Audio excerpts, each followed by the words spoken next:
হ্যালো বন্ধুরা, good evening সবাইকে। আমি পুরোপুরি রেডি হয়ে গেছি সরস্বতী পুজোর ঘুরতে যাওয়ার জন্য। তো দেখো, সেই দিন আমি বলছিলাম না যে লিটিশ কর্নারে গেছিলাম রানীগঞ্জ মার্কেটে, তো এই কানেরগুলো নিয়েছিলাম। সেই দিনে কেমন লাগছে একটু বলবে। আর আমাকে ফুল আমি দেখাতে পারছি না, বাট শাড়ি পরে আমাকে কেমন লাগছে সেটা প্লিজ কমেন্ট বক্সে একবার কমেন্ট করে আমাকে জানান। সরস্বতী পুজোর লুক আমাদের দেখতেই পারছো, কমেন্ট করতে ভুলবে না কমেন্ট বক্সে, কিন্তু জানাবে কেমন লাগছে আমাদের তিনজনকে। ছুটি তারা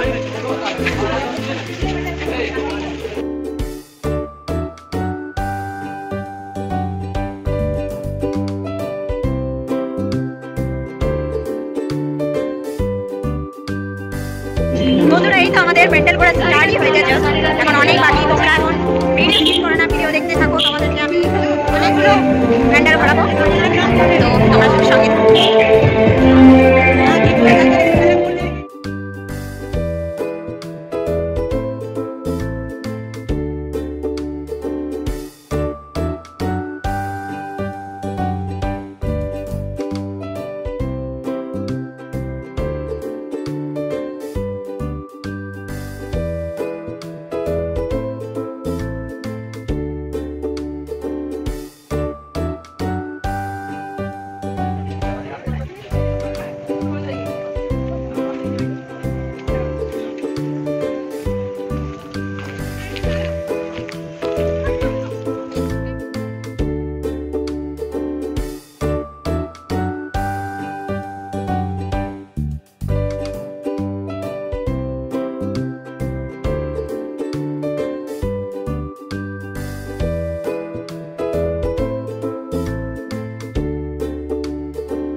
ভিডিও আমি এখানেই শেষ করছি। সবাই ভালো থাকবে, সুস্থ থাকবে। Love you all, tata.